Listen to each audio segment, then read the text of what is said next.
اللهم صل وسلم وبارك على سيدنا محمد وعلى ال محمد اجمعين. ازيكم يا حبايبي؟ عاملين ايه؟ كل سنه وانتم طيبين. العيد خلاص بقى على الابواب. نعمل بقى شويه فيديو فور وشويه كحك وشويه بسكوت شويه غريبه، كل يوم كده نعمل مع بعض حاجه. انا النهارده عملت الغريبه. عايزه اقول لكم ان اسهل حاجه فيهم كلهم هي الغريبه. الغريبه ما بتاخدش 10 دقايق، يعني هو انت تقريبا 5 دقايق بتعجنيها، 5 دقايق تسويها وبس كده. مقادير بسيطة وسهلة، ويعني مش حاجات كتير، هي 3 مكونات بس. من الغريبة 3 مكونات بس: سمنة، سكر، دقيق، بس كده. طبعا تشكيلها برضو بمنتهى السهولة. هنقول في الفيديو دوت كل الاخطاء اللي بتقابلك في الغريبة. هنقول هي ليه بتشقق منك، ليه بتبقى ناشفة منك، ازاي بتبقى مظبوطة على الشعرة. هنقول ممكن نشكلها بايه، نخبزها على درجة حرارة قد ايه. يعني كل الاسرار وكل التكات هتلاقيها النهاردة في الفيديو. عايزة اقولكم ان انا رحت الفرن مخصوص عند الخباز يعني، وعرفت منه كل اسرار البيديفور والبسكوت والغريبة والكحك الناعم. يعني هنبهر بعض السنة دي ان شاء الله. الغريبة بقى نجيب 3 كوبايات سمنة، 2 كوبايتين سكر، نحطهم على بعض. ده مقدار الكيلو. مقدار الكيلو تاني، هقولك مقدار الكيلو تاني: 3 كوبايات سمنة بلدي، مينفعش بزبدة، لازم سمنة بلدي. كوبايتين سكر بودر، نحطهم على بعض ونحطهم في العجانة، او بالمضرب الكهربائي او بايديكي. بس يعني لو بايديكي تقعدي مثلا حوالي 10 دقايق ربع ساعة تضربي فيهم. تفضلي بقى تضربي تضربي تضربي فيهم لحد ما يبقى لونهم ابيض زي الفل كده، زي قلبي كده بالظبط. ويبقوا عاملين فوليوم عالي كده. يعني هقولك زي مثلا الكريم الجانتيه كده لما بنخفقه، هتفضلي تخفقي فيه لحد ما يبقى الكمية تتضاعف معاكي ويبقى لونها ابيض ابيض جدا، ويبقى شبه الكريم الجانتيه. بصوا هنا عامل ازاي، بصوا شايفين. انا كنت بعد الفطار، فعشان كده كنت بدوق اشوف السكر مظبوط ولا لا. طبعا الغريبه مشهوره بلونها الابيض، حتى في سواها بتبقى بيضه. نجيب بقى كيلو الدقيق ننخله. انا ما عيرتش كيلو الدقيق ده كام كوبايه بالظبط، بس هو تقريبا 8 كوبايات بكوبايه الشاي بتاعتي اللي هي العاديه. لازم تنخليه، والسكر البودر كمان لازم تنخليه لو انت عامله السكر في البيت. يعني لو انت جايبه السكر سليم وطحناه في البيت، بعد ما تطحنيه انخليه عادي، يعني ينفع، مش شرط نشتريه من بره. انا بتاعي دوت نخلاه في البيت، عاملاه في البيت يعني وكده. هننزل بقى السمنه والسكر على الدقيق ونعجنهم بس كده. مش هتضيفي اي حاجه تاني، ولا نقطه ميه ولا نقطه لبن ولا اي حاجه.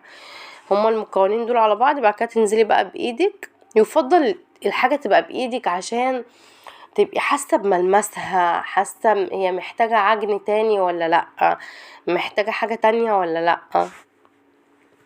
انا كان عندي العجان، كان ممكن انزل عليهم في العجان، بس انا لا، حبيت ان انا المس الحاجه بايديا.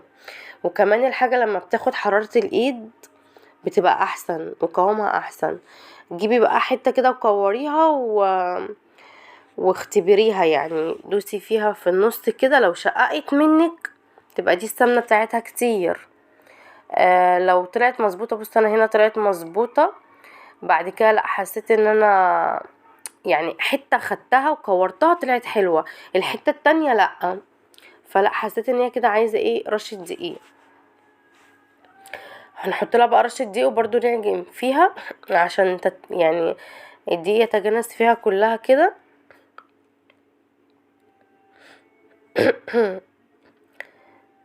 بصوا بتشقق ازاي.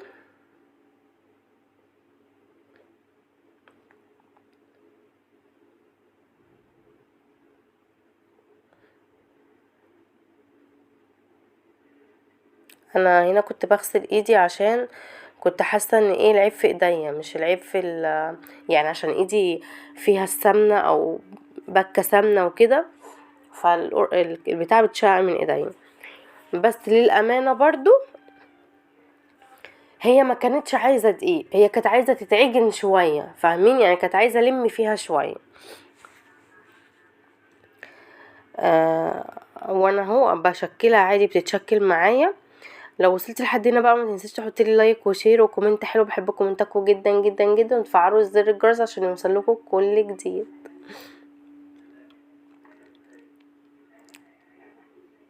طيب يا دعاء، لو ناشفه اعمل فيها ايه؟ بلي ايدك سمنه ودعك ولميها كده بايديكي. هي الكحك ما فيهوش عجين، يعني ده مش عجن، ده بس اسمه بس كان بس العجين في نبست الدقيق في السمنه. لو طلعت ناشفه منك هتبلي ايدك في السمنه وتبستيه كده، تبستي العجينه بايديكي. لو بتشقق يبقى عايزه شويه دقيق، يبقى دي كده السمنه بتاعتك زياده. هقولك على تكايه تانية برضو مهمه جدا جدا جدا. وانتي بتشكلي ايدي الفرن بتاعك خليه ياخد يعني ايه، شفتوا لما بنعمل الكيكه كده من ايد الفرن قبلها بشويه، ده كده وانتي بتشكلي ايدي الفرن بتاعك. لو هي لا قدر الله فيها عيب ان هي هتشقق او مثلا هتفك منك، اول ما بتاخد صدمه النار استحاله تفك منك، استحاله. والله بجد جربوا الطريقه دي، والله من اول مره انا عايزه اقولكم الفيديو ده للمبتدئين، هتظبط معاكي وهتبقى تحفه. والله العظيم ريحتها كانت قلب البيت، كل اللي دقها بقى يشكر فيها جدا وبيقولي طعمها حلو قوي قوي قوي قوي قوي. كل سنه كنت بعملها الحمد لله وبفضل الله حلوه وطعمها تحفه. بس برضو السنه دي زي ما قلت لكم اخدت من الخباز تكت ان انا لازم اخلط السمنه والسكر كويس قوي قوي قوي قوي بال اللهم صل وسلم على سيدنا محمد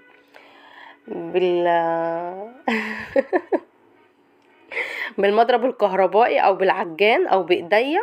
الاول كنت بعمل بايديا حاجه بسيطه كده لحد ما ادوب السكر، بس ما كنتش اعرف ان انا لا لازم اخفقهم مع بعض جامد، ولازم اخليهم يعملوا فوليوم كده ويبيضوا. دي طبعا تكايه فرقت معايا جدا جدا جدا، فجربيها وهتدعيلي.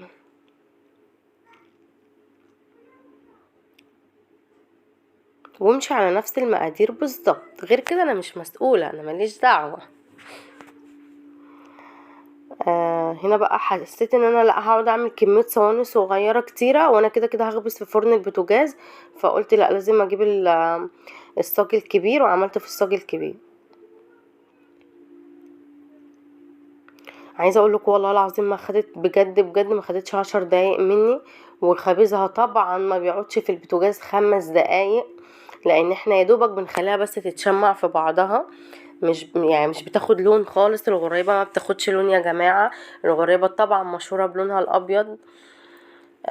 قلت لكم زي قلبي كده.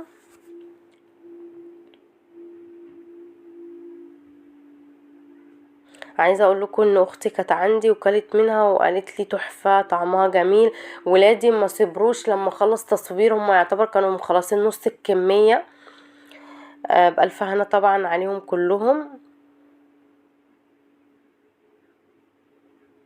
هنا كانت الخناقه مع مين؟ لا ما كانتش في خناقه، دي كانت مسايره كده بيني وبين اخواتي تقريبا.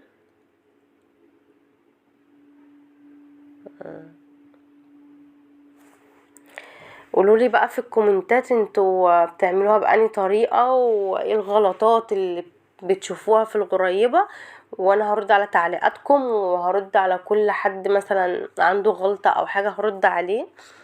بس انا يعني هي الغريبة مش يعني سهلة جدا جدا، وغلطاتها قليلة جدا. زي ما قلت لكم، يا تنشف منك يا تشقق منك، يا اما تطلع مظبوطة على الشعر زي المقادير والفيديو اللي احنا عملناه النهاردة. بصوا هنا بقى كنت خلصت الكمية بتاعتي. هنا دوت حاجة شبه الخرز الابيض كده، بس هي مش خرز طبعا، هي طعم البسكوت، بنجيبها من عند العطار بتزيني بيها، في منها الوان كتير، فضي، لبني، اسود، بتزيني بيها. عملت بيها حاجة يعني كمية قليلة وحسيتها يعني مش حلوة، ما حسيتهاش بصراحة. فضلت ان انا اشكل باللوز، وطبعا طعم احلى وشكل احلى وافخم يعني وكده. وانتي بتحطي اللوزية بتاعتك او اي حاجة بتشكلي بيها، دوسي عليها ضغطي عليها كده عشان ما تخرجش بعد التسوية وكده، بتنطرها. ممكن طبعا تزيني بعين الجمل، ممكن ببندق، ممكن لوز، ممكن فستق، ممكن زي ما قلت لكم الخرز دوت. اي حاجه عندك ممكن تشكلي بقى، ممكن تسيبيها ساده خالص. انا عندي ولادي بيحبوها ساده اصلا، يعني في حد منهم بيحبها ساده. ف فزي ما تحبيها اعمليها يعني. كنت بقول لكم حطوا لايك وشير وسبسكرايب للقناه. هندخلها بقى الفرن على درجه حراره 200، مش هتقعد في الفرن اكتر من 5 دقايق.